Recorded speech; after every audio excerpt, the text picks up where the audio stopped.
Salutations chers polissons du stylet, bienvenue sur cette vidéo, ici Spartan et Leonardus pour digitalpainting.school et dans cette vidéo je vais enfin t'annoncer le lancement du nouveau challenge d'Épée School. Si tu te rappelles des précédents challenges, je vous avais par exemple demandé de faire un jeu de cartes fictif ou encore de réinventer l'histoire et pour ce 7e challenge, toute l'équipe s'est creusé les méninges pour faire un challenge encore plus cool, encore plus épique et toujours collaboratif.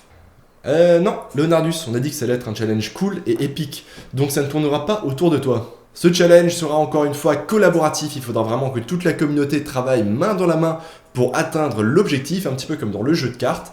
Et en plus de ça, il y aura bien sûr des super lots à gagner, il y en aura pour 1800 € de cadeaux, avec des super sponsors, plein de trucs à gagner. Et à nouveau, le prix de la créativité qui récompensera même les personnes qui ne savent pas du tout dessiner, ou alors qui ne sont pas très douées, aucune excuse, tout le monde peut participer.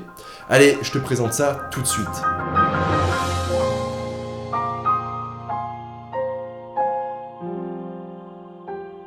Digitalpainting.school s'est lancé dans l'idée folle de créer son propre jeu vidéo indépendant. Fictif bien sûr, mais attention, ce n'est pas n'importe quel jeu vidéo, le thème de notre jeu est original et immersif.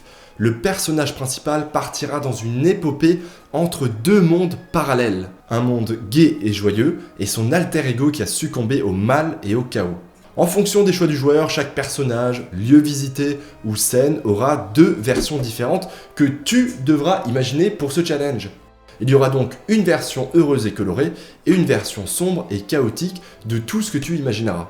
Ta mission sera donc d'imaginer soit un personnage, soit un environnement, soit une scène clé de ce jeu vidéo.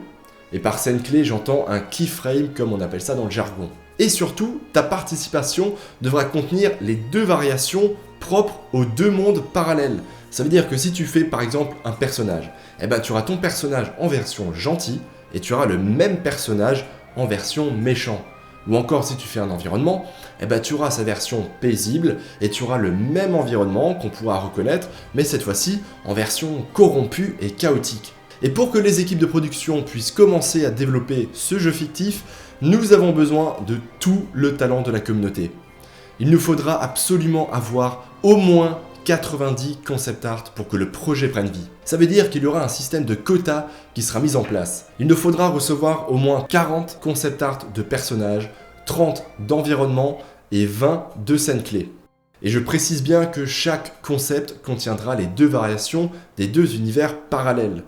Donc ça veut dire qu'une participation complète doit comporter les deux variations du concept. Enfin, je vais te parler du jury, car nous avons une petite surprise qui t'attend. L'équipe du jury aura bien sûr comme mission de départager les 3 vainqueurs, mais également de choisir le prix de la créativité. Et ce jury va être composé, comme d'habitude, de Johan, de Stéphane et de moi-même. Et nous avons également un autre invité qui a accepté de jouer le jeu et de rejoindre l'équipe du jury. Et ce n'est autre que Pierre Ravenot, aussi connu sous le pseudo de Azaï, que j'avais d'ailleurs déjà interviewé, qui est présent sur Épée School et que tu connais peut-être déjà, et qui est lead concept artist chez Ubisoft. Donc ça me semblait tout à fait légitime qu'un lead concept artist dans le monde du jeu vidéo participe au jury d'un challenge où il s'agit justement de faire des concept art pour un jeu vidéo. Donc en plus de mettre à l'épreuve votre talent dans ce challenge, d'essayer de gagner des super lots, vous aurez la chance d'être jugé par notre équipe constituée de professionnels et notamment de Pierre Ravenot qui est lead concept artist chez Ubisoft. Donc là, il n'y a plus aucune raison pour ne pas participer à ce challenge. Du moins je crois. Et au passage, merci à Pierre d'avoir accepté de rejoindre le jury. Au total, il y a quand même 1800 € de lots à gagner. On a un abonnement d'1 an à l'Adobe Creative Cloud pour la photographie à gagner, une sacoche plus une trousse pour artistes Etcher. On a ensuite 3 bundles vidéo des 3 années de masterclass de Yamag. Donc si tu te rappelles les masterclass, c'est la dernière vidéo que j'ai faite sur la chaîne. Ce sont ces 3 jours de conférences avec des artistes incroyables qui font des conférences, qui font des masterclass. Donc là, ce seront plus de 70 heures de vidéos. Ce sont des énormes bundles qui regroupent toutes les vidéos des 3 années. Ensuite, il y aura 2 tablettes graphiques à gagner de la marque Uyon. Il y aura une Q11K et une H1060p. Ensuite, il y aura 300 € de remise sur digitalpainting.school à gagner. Il y aura également des figurines pour artistes Bodycoon. Il y aura des magazines d'Oracom, donc des magazines sur Art of Star Wars, Art of Japan, sur les sketchbooks. Il y aura également des tutoriels de la boutique d'Olivier Cracus, une formation complète sur Photoshop. Et surtout, extrêmement important, encore une fois, on a le prix de la créativité, donc c'est-à-dire qu'il y aura 3 grands vainqueurs, mais il y aura une 4e personne qui gagnera de superbes lots, et c'est le prix de la créativité. Ce prix récompense la créativité, l'originalité, les efforts qui ont été mis dans la création du participant. Donc ça, c'est complètement indépendant du niveau artistique du participant. Même si tu ne sais pas dessiner, ce qui compte ici, c'est ce que tu vas réussir à transmettre comme émotion et comme originalité.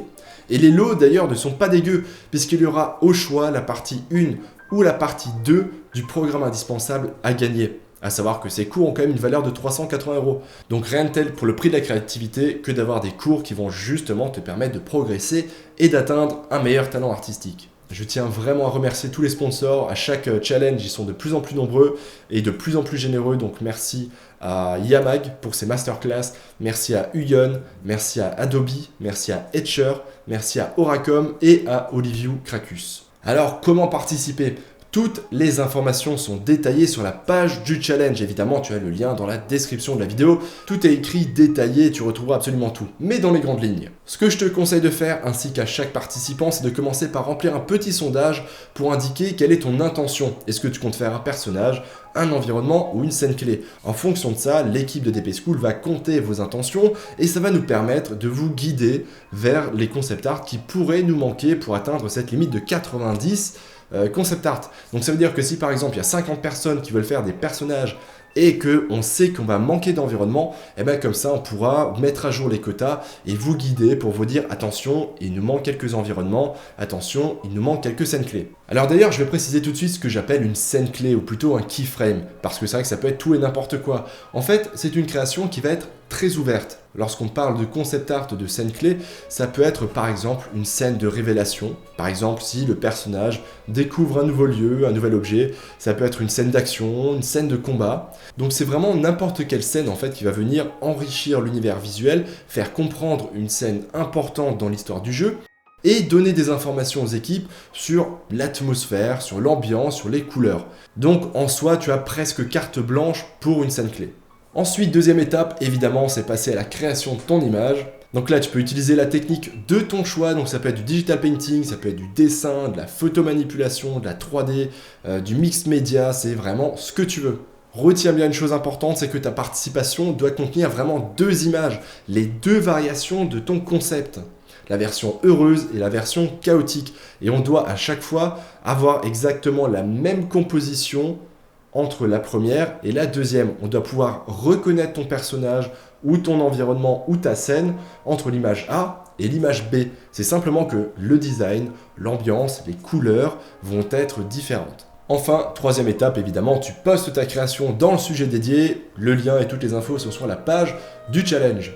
Enfin, sache que c'est limité à 3 participations par personne, donc ça veut dire que je t'invite à suivre le décompte des participations au fur et à mesure pour voir si on aura encore besoin de ton talent de concept artiste pour compléter une catégorie et atteindre les quotas demandés. Ensuite, important, avant que tu participes, sache qu'il y a quand même quelques contraintes. La première, tu l'as compris, je l'ai assez répété encore et encore et encore, c'est de créer les 2 versions de ton concept art. Donc une participation au challenge ne sera complète que si elle contient les 2 versions. Ensuite, la deuxième contrainte sont les dimensions de l'image. Étant donné qu'il s'agit d'un jeu vidéo, il faut évidemment que cela respecte le format d'un écran. On va donc partir sur une résolution en Full HD qui va être de 1920 par 1080 pixels pour les environnements et les scènes clés. Pour les personnages, tu as un peu plus de liberté, tu peux partir sur le format que tu veux, même sur une image verticale. Il est important que la taille du plus petit côté de ton digital painting soit d'au moins 1200 pixels. Et voilà, j'en ai fini de la présentation de ce 7e challenge. Ça faisait beaucoup d'informations, je te rassure, tu peux tout retrouver sur la page du challenge. Tout est expliqué, si jamais tu as une question, tu peux la poser en commentaire à cette vidéo ou directement sur le forum de digitalpainting.school. Évidemment, la participation est gratuite et ouverte à tous. Il suffit simplement d'avoir un compte sur le site digitalpainting.school et de suivre les règles et le thème. Pour ce challenge, comme pour les précédents, toute l'équipe s'est vraiment démenée pour trouver un thème qui soit vraiment cool, pour mettre en place une organisation qui fonctionne. Donc j'espère sincèrement que ce thème va te motiver toi et le reste de la communauté. Bien sûr, c'est l'occasion, comme je l'ai dit, d'être jugé par des professionnels de l'industrie, mais également de gagner des super lots. Mais il ne faut pas oublier que la raison première de participer à ce challenge, c'est surtout de te challenger toi-même. C'est l'occasion de donner le meilleur de toi-même sur un ou plusieurs digital painting tout en suivant le thème qui a été donné. En plus de ça, c'est collaboratif, vous êtes tous dans le même bain, on est une communauté, il faut s'entraider donc il faut en profiter. Depuis l'ouverture du site, je vois les challenges comme l'opportunité de se mettre dans une situation réelle, concrète et vraiment de se challenger, de donner le meilleur de soi-même. Donc j'espère que ce challenge va te plaire, qui va justement te motiver à te donner à fond. À chaque précédent challenge, vous nous avez bluffé par le nombre de participations, mais surtout par leur qualité et leur créativité. Donc moi, personnellement, j'ai aucun doute que cette fois-ci, ce sera exactement la même. Donc je compte sur vous. J'espère vraiment que ce challenge va te motiver à te surpasser, à faire de ton mieux. Allez, j'attends ton avis en commentaire et ta participation bien sûr. Et je te dis à très bientôt dans une nouvelle vidéo. Ciao l'artiste! L'art digital t'intéresse? Tu as envie d'apprendre ou de progresser en digital painting ou peinture numérique en français? Je t'invite à aller sur digitalpainting.school. Tu retrouveras une communauté super sympa, des cours de qualité et un paquet de ressources gratuites. Allez, on se retrouve là-bas l'artiste.